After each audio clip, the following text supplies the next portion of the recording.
ఓం శ్రీ గురుభ్యో నమః. శ్రీ మహాగణాధిపతయ నమః. దేవప్రసమేక్షలు స్వాగతం. వృశ్చిక రాశి.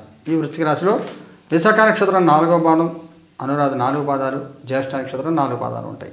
మీ అందరికీ 2024 సంవత్సరం సెప్టెంబర్ 1 నుంచి 15 వరకు ఎలా ఉంటుంది చూద్దాం. మిత్రులు, మీ అందరికీ కొన్ని సూచనలు. ఈ నెలలో 7వ తారీఖు గణప నవరాత్రులు, అలాగే 11వ తారీఖు మహాలక్ష్మి వ్రతం ఉంది. ఈ గణప నవరాత్రులు, మహాలక్ష్మి వ్రతం అన్నీ కూడా సామూహికంగా ఇందులో పాల్గొన్న అందరి గోత్రనామాలతో ప్రతి సంవత్సరం జరిగినట్టు ఈ సంవత్సరం కూడా జరుగుతాయి. ఆ వివరాలను వీడియోలు త్వరలో అందజేస్తాను చూడండి.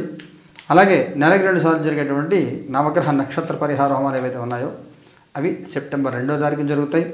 ఈసారి ప్రధాన దేవతగా ఈశ్వరుడు అఘోర రుద్రుడు రూపంలో స్థాపన చేసి పూజ చేయడం జరుగుతుంది. అఘోరాస్త్ర మంత్ర హోమం జరుగుతుంది. కొత్త వారు ఎవరిని ఇందులో పాల్గొనాలనుకుంటే వారందరూ పూర్తి వివరాలతో ఈ రాశి ఫలితాలు అయిన తర్వాత ఒక ప్రత్యేక వీడియో అందజేయడం జరుగుతుంది చూడండి. ఈ 15 రోజులు మీకు ఎలా ఉండదో చూద్దాం. 3 ఆఫ్ పెంటికల్స్ ఇంకా తీసుకుందాం. 6 ఆఫ్ పెంటికల్స్, డెత్ కార్డు తీసుకోవాలి. 7 ఆఫ్ వ్యాండ్స్, అడగాలి, అడుగుతూనే ఉండాలి. మన పని అయ్యేదాకా అడగాలి. మనకి బెగ్ బారో టెఫ్ట్ అంటారు చూసారా, అలా మనకి ఏదైనా కావాలంటే అవసరం మంది కాబట్టి, పని మంది కాబట్టి అడుగుతూ ఉండాలి. అడగ్గా రాయలేని మనిషి కరిగి మనకి కరుణిస్తాడు. ఉద్యోగంలో కానీ, వ్యాపారంలో కానీ, కుటుంబంలో కానీ ఎక్కడైతే వ్యతిరేక వాతావరణం, ప్రతికూల వాతావరణం ఉంటుందో దాన్ని మీరు పదే రిక్వెస్ట్ చేయడం మూలంగా ఆ వాతావరణం నెమ్మదిగా మీరు స్మూత్గా చేయగలుగుతారు. మొహమాటం వదలాలి, అడగడం మూలంగా మీ సమస్య ఎదురువాళ్ళకి అర్థమవుతుంది. మీరు చెప్పకపోతే మీ సమస్య ఎదురువాళ్ళకి తెలియదు కదా. దాని మూలంగా మీకు మీ పని మీరు చేస్తూ ఉండాలి, కష్టపడుతూ ఉండాలిలాగా ఫలితం రాదు. మీ కష్టాన్ని మీరు చెప్పాలి. ఇది ప్రాక్టీస్ చేయండి. ఈ సమయంలో ఇది మంచిది. అయితే లౌక్యం ఉండాలి. మరీ దీనంగా దిగజారిపోక్కర్లేదు. లౌక్యంగా, జాగ్రత్తగా, అర్థమైన ఎదురువాళ్ళకి అర్థమయ్యేలా చెప్పాలి. హార్ష్గా కాకుండా కొంచెం స్మూత్గా చెప్పాలి. చెప్తే మీకు కార్యసిద్ధి ఉంటుందంతా కూడా. మీ పాస్ట్, ప్రజెంట్, ఫ్యూచర్. మీ past 6 of wands, present 9 of wands, future ace of swords. మీ గతంలో సామాన్యంగా నడిచింది, పెద్ద బలమైన మార్పులు అంటే ఏమీ లేవు. ఏదో మామానిపించుకుంటూ వెళ్తూ ఉండడం తప్ప, మీరు కూడా గుంపులో గోవింద ఉన్నారు అన్నట్టుగానే ఉంటుంది తప్ప అంత గొప్పగా ఏమీ లేకుండా సామాన్యంగా స్తబ్దంగా నడిచిపోయిన స్థితి. ప్రస్తుతానికి వస్తే 9 ఆఫ్ సోర్డ్స్, 9 ఆఫ్ వ్యాండ్స్, స్తబ్దంగా ఉన్నది కాలం అంతా కూడా. ఇంచుమించు 8-9 తారీఖు పెద్దగా మార్పులే ఉన్న పరిస్థితుల్లో ఆ తర్వాత ప్రయత్నం చేయగా సహాయ సహకారాలు లభిస్తాయి. రిజిడ్గా ఉన్నవాడు కూడా, రాయలేని వాడు కూడా కరుగుతారు. కరిగి మీకు సహాయం చేస్తారు. ఎదురుపడే మనసు మార్చే ప్రయత్నం మీకు 10వ తారీఖు తర్వాత జరుగుతుంది. ఫ్యూచర్ కార్డులో ఏస్ ఆఫ్ సోర్డ్స్ బాగుంది. గౌరవప్రదంగా కాలం గడుస్తుంది. ఫ్యూచర్లో అనుకూల స్థితి వస్తుంది. అనుకూల వాతావరణం నెమ్మదిగా ప్రారంభమవుతుంది. పర్వాలేదు. కుటుంబపరంగా, సామాజికంగా మీకు ఎలా ఉంటుంది? కుటుంబపరంగా కింగ్ ఆఫ్ సోర్డ్స్, సామాజికంగా 4 ఆఫ్ పెంటికల్స్. కుటుంబపరంగా మన దగ్గర స్థాయి ఎలా ఉన్నా, శక్తి ఉన్నా లేకపోయినా మేనేజ్ చేయాలి. ఫ్యామిలీ మెంబర్స్ అందరూ కూడా మేనేజ్ చేసుకెళ్తూ ఉండాలి. అలా మేనేజ్ చేసుకెళ్తూ ఉంటారు మీరు. పర్వాలేదు.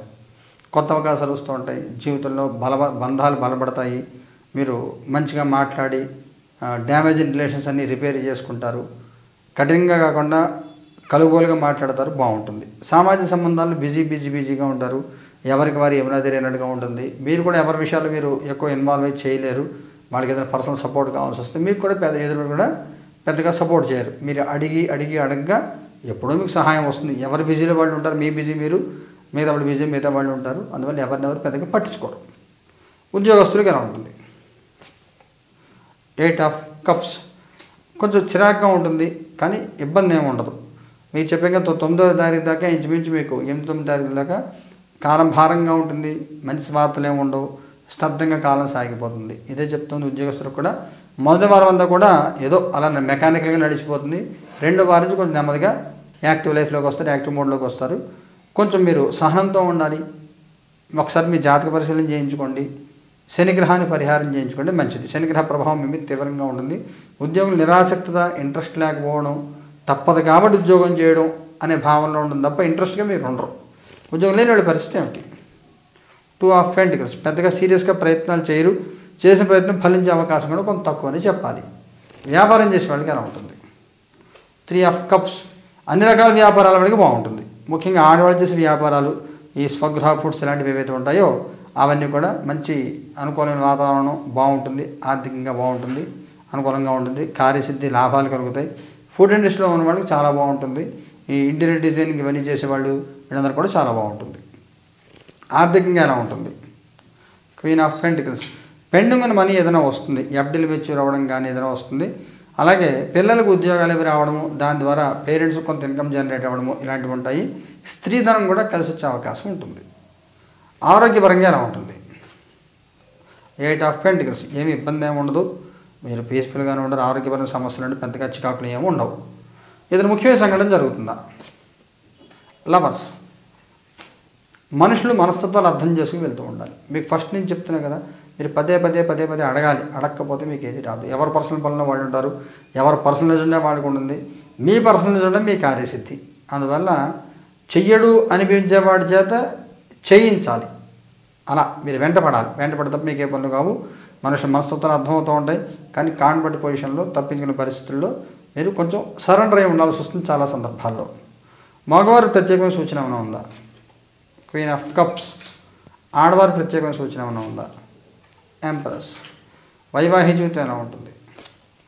స్టార్, సంతానపరంగా ఎలా ఉంటుంది?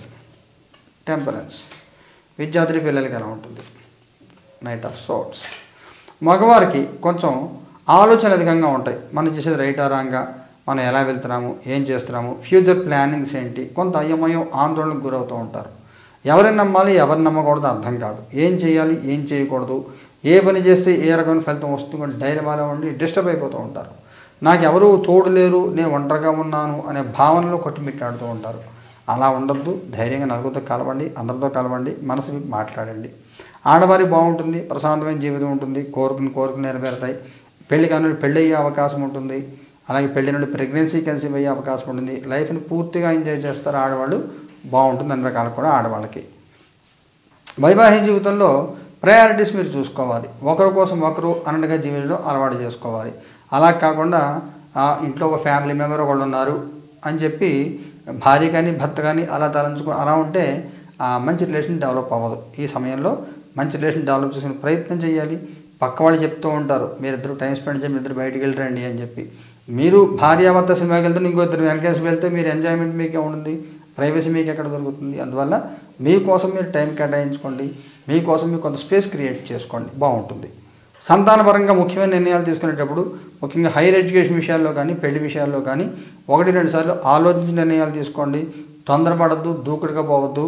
ఆ పక్క వాళ్ళని చూసి వాళ్ళందరి పిల్లలు పెళ్ళి అయిపోతే నా పిల్లలు కూడా పెళ్లి చేయాలి పరిగెట్టద్దు. అలాగా నిదానంగా ఉండి కాంప్రమైజ్ అవ్వకుండా జాగ్రత్తగా చూసుకోండి.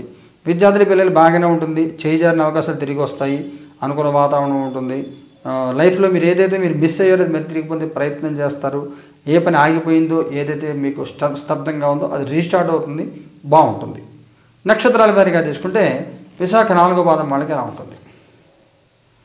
4 ఆఫ్ వ్యాండ్స్ చెప్తాను. అనురాధ వాళ్ళకి ఎలా ఉంటుంది? సన్, జ్యేష్ఠ నక్షత్రం వాళ్ళకి ఎలా ఉంటుంది? హై ప్రెస్టస్. విశాఖ నక్షత్రం వాళ్ళు బాగుంటుంది. కొంత స్థానచలనాలు, ప్రయాణాలు, దూర ప్రయాణాలు, జాయ్ఫుల్ వాతావరణం, ఫ్యామిలీ మెంబర్స్ దూరంగా ఉన్న ఏమైనా వేరే కంట్రీస్ నుండి వాళ్ళు రావడము, ఇలాంటి అనేక రకాల అనుకూల వాతావరణాలు ఏర్పడతాయి.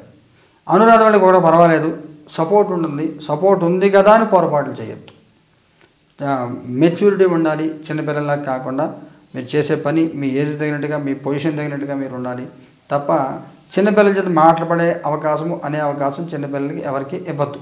మీ గౌరవం మీరు కాపాడుకోండి. జ్యేష్ఠ నక్షత్రం వాళ్ళు మీకు తెలిసింది చెప్పాలి. మిమ్మల్ని మీరు సమాజాన్ని పరిచయం చేసుకోవాలి, కొత్తగా పరిచయం చేసుకోవాలి.